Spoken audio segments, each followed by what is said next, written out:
So I graduated back in 2012, giving away my age a little bit here, but did a degree in psychology. And then I had a little bit of sales experience in the summers between my uni years and a lot of customer service facing experience. I was actually working in a call centre actually whilst I was doing my degree. So I was always used to speaking to people all the time.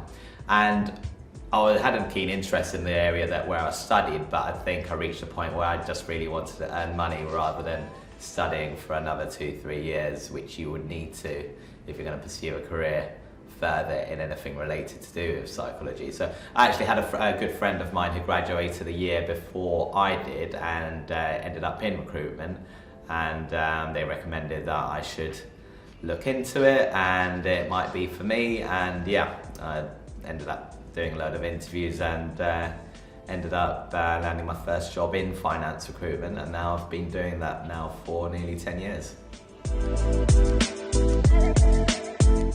I think, as mentioned, touched on, like, I'm very much a people person. I love speaking to people all the time, and I think even in my personal life, I like very much a little bit of a social butterfly. I like to go out and meet people all the time, and I love the idea of kind of going out, meeting people and building new relationships with a view of building a long-term substantial relationship all the time to actually help add value to organisations, but also to help the idea of actually helping someone land their dream job is actually very rewarding.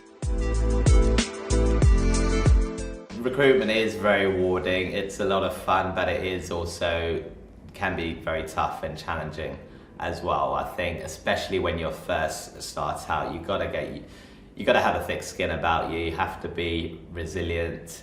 There's going to be a lot of knockbacks along the way, especially in the early years. But it's about learning from those knockbacks. Even now, as someone experienced, you're always going to have surprises and things that don't go your way.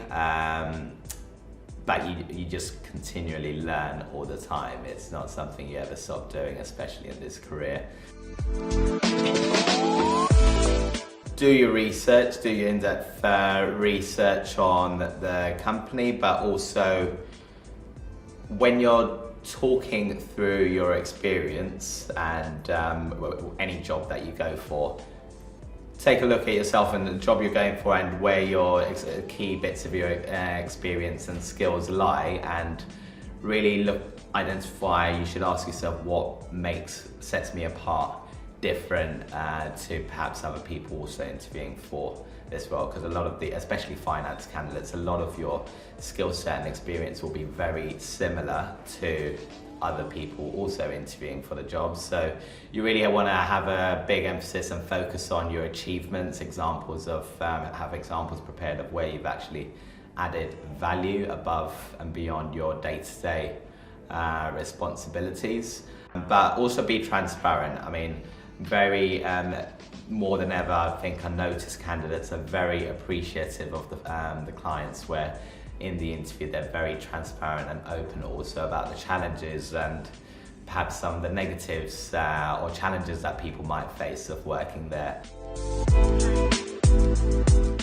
Things don't tend to move here right now as quickly as perhaps what you might be used to if you're working in, say, Europe or the States, and that is probably one of the main adjustments you have to make here. And there's a lot of the time here in the Middle East, definitely it's about who you know as well as what you know, of course. So big emphasis. I mean, there's a lot of networking opportunities here, whether it be events or social media.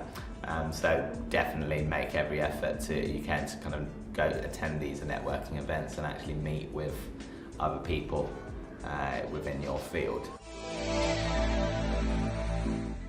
Obviously there is, I think, still quite an emphasis on Saudiization in Saudi, but definitely, yeah, you want to try and network and reach out to other people in your field, whoever that might be, and particularly within amongst senior decision makers like other CFOs and group CFOs of large institutions out there.